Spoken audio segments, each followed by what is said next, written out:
Hello guys, welcome back to my channel. Today I'm going to teach you to be plus location, subject pronouns, and greeting people. Let's dive into be plus location. How to use it.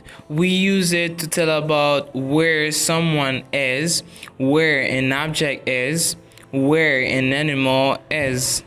The first thing we have to do is to conjugate to be in the person you want it. It can be in the first person, second person, third person.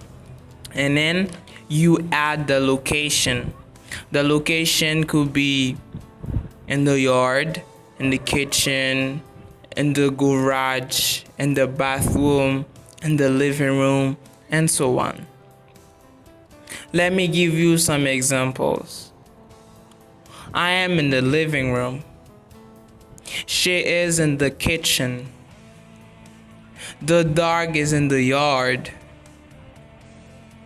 The car is in the garage. Subject pronouns. Subject pronouns are used to replace nouns that are the subject of a sentence. There's no need to use a name over and over. They help avoid repetition and make the language flow better in both speaking and writing.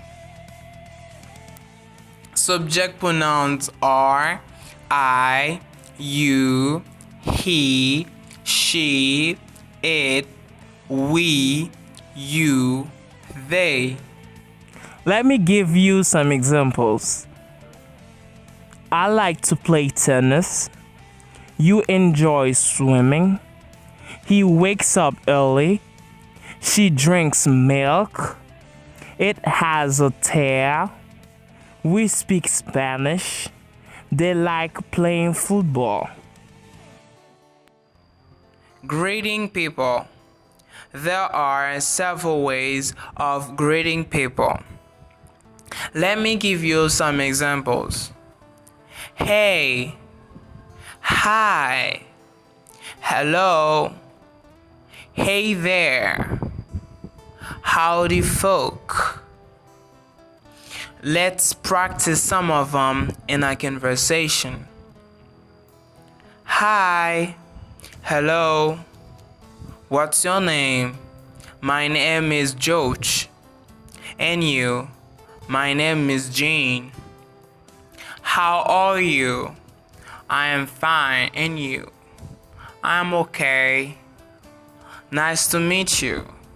Nice to meet you too. Don't forget to subscribe to my channel, guys. Hit that red button, subscribe right below.